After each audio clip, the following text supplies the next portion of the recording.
dito sa Los Angeles. I woke up this morning and said, wow, we are definitely not in the Philippines. Thank you so much for joining us on Kababayan Today. Ako po si G. Tonji. Simulan na po natin ang ating programa with our news from Asian Journal.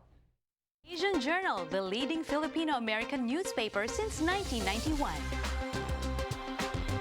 Pala ako ang gumising ng malamig ngayong araw na ito kasi si Annie Nepomuceno nandito ang ating Los Angeles correspondent at naka-sweater din siya. Oo, malamig ano, G? Oo nga, pero hindi ako nagrereklamo dahil I would rather be chilly than sweating in the heat like Manila heat, you know? Anyway, let's move on to our stories with Annie.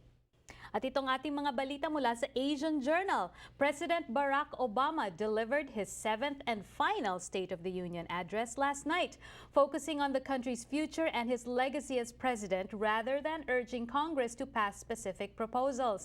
Obama took on critics who have undermined the state of the economy under his tenure, asserting that the U.S. has the strongest, most durable economy in the world and slammed political rhetoric targeting Muslims, saying it betrayed American values. As Obama's speech was one of his last chances to capture Americans' attention before the November election, he outlined some of his goals in the remaining year: close Guantanamo Bay prison, authorize use of military force against ISIS, and research possible cures of cancer, an initiative that will be led by Vice President Joe Biden.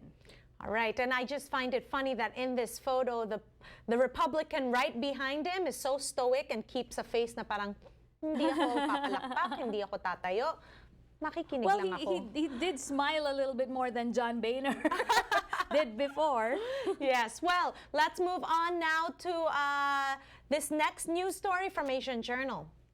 Despite legal setbacks, the Philippine Supreme Court declared the Enhanced Defense Cooperation Agreement, or the EDCA, constitutional this week. EDCA is an executive agreement between the Philippines and the United States introduced in 2014 that allows the presence of U.S. military troops in the country.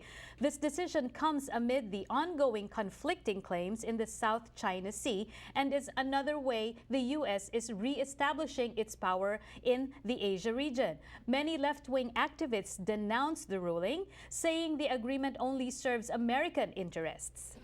And speaking of this topic, in fact, I was in New York City last week and I asked our Miss Universe about this topic kasi yun na nga yung sagot niya, di ba? Yun yung tinanong sa kanya.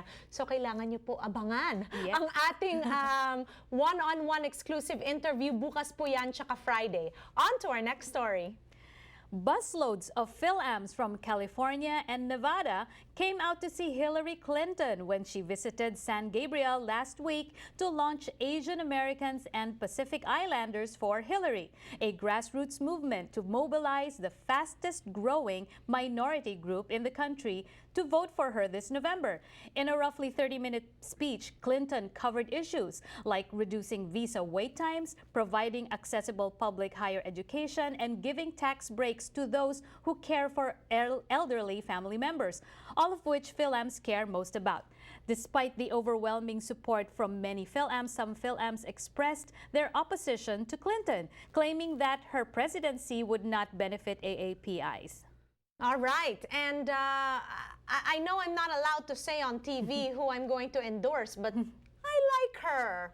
Yeah, I think a lot of the candidates really have their good points. Now we really have to see how it's going to turn out and who they're going to pick for each standard bearer for each party. No, it's exciting to see.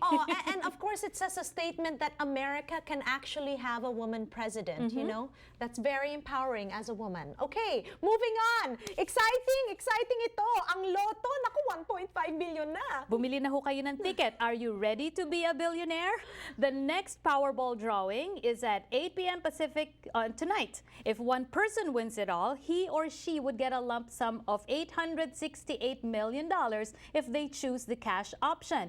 The odds of winning the whole thing, 1 in 292 million. Good luck! Ay nako po, good luck po sa inyong lahat. Kailangan ko pong bumili ng Powerball. Never pa po akong bumili ng ganyan. So hindi ako marunong yan. But thank you, Annie, for being here. And this is my last opportunity to do live this week. So I just want to say from the bottom of my heart, I want to thank our producer, Albert Bataclan. Mahal kita, Albert. I'm going to miss you. So will I. Ayan, okay. Well, magbabalik kami dito sa Kababayan Today. It's a special episode. We have Oliver Tolentino. We'll be right back.